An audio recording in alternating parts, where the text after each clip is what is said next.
जीवित पुत्री का व्रत कथा।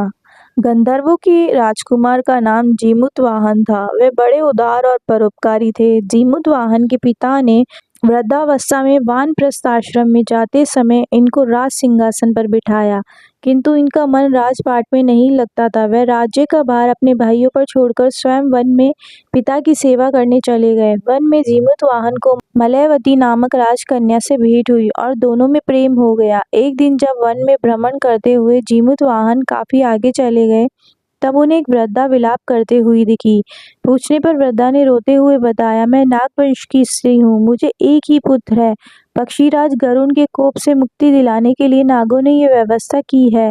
वह गरुड़ को प्रतिदिन भक्षण हेतु एक युवा नाग सौंपते हैं। आज मेरे पुत्र शंखचूड की बलि का दिन है। आज मेरे पुत्र के जीवन पर संकट है और थोड़ी देर बाद ही मैं पुत्र विहीन हो जाऊंगी। एक स्त्री के लिए इससे बड़ा दुख क्या होगा कि उसके जीते जी उसका पुत्र ना रहे। जीमूतवाहन को यह सुनकर बड़ा दुख हुआ। उन्होंने उस वृद्धा को आश्वस्त करते हुए कहा, डरो मत, मैं तुम्हारे पुत्र के प्राणों की रक्षा करूंगा। आज उसके स्थान पर स्वयं मैं अपने आप को उसके लाल कपड़े में ढककर वध्य शिला पर लेटूंगा, ताकि गरुड़ मुझे खा जाए पर तुम्हारा पुत्र बच जाए। इतना कहकर जीमूतवाहन ने शंखचूड के हाथ से लाल कपड़ा ले लिया और वे उसे लपेटकर गरुड़ को बलि देने के लिए चुनी गई वध्य शिला पर लेट गए। नियत समय पर गरुड़ बड़े वेग से आए और वे लाल कपड़े में ढके जीमूतवाहन को पंजे में दबोचकर पहाड़ की शिखर पर जाकर बैठ गए। गरुड़ ने अपनी कठोर चोंच का प्रहार किया और जीमूतवाहन के शरीर से मांस का बड़ा हिस्सा नोच लिया। इसकी पीड़ा से जीमूतवाहन की आंखों में आंसू आ गए और वह दर्द से कराहने लगा। अपने पंजे में जकड़े प्राणी की आंखों में से आंसू और मुंह से करा सुनकर गरुड़ बड़े आश्चर्य में पड़ गए, क्योंकि ऐसा पहले कभी ना हुआ था। उन्होंने जीमूतवाहन से उनका परिचय पूछा। जीमूतवाहन ने सारा किस्सा कह सुनाया कि कैसे एक स्त्री के पुत्र की रक्षा के लिए वे अपने प्राण देने आए हैं। आप मुझे खाकर भूख शांत करें। गरुड़ उनकी बहादुरी और दूसरे की प्राण रक्षा के लिए स्वयं का बलिदान देने की हिम्मत से बहुत प्रभावित हुए।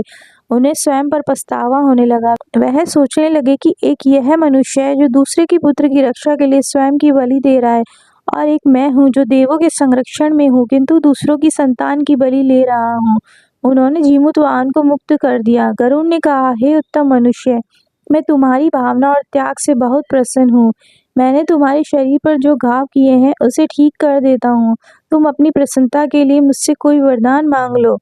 राजा जीमूतवाहन ने कहा कि हे पक्षीराज, आप तो सर्वसमर्थ हैं। यदि आप प्रसन्न हैं और वरदान देना चाहते हैं तो आप सर्पों को अपना आहार बनाना छोड़ दे। आपने जब तक जितने भी प्राण लिए हैं उन्हें जीवन प्रदान करे। गरुड़ ने सबको जीवन दान दे दिया और नागों की बलि न लेने का वरदान भी दिया। इस प्रकार जीमूतवाहन के साहस से नाग जाति की रक्षा हुई। गरुड़ ने कहा, तुम्हारी जैसी इच्छा वैसा ही होगा।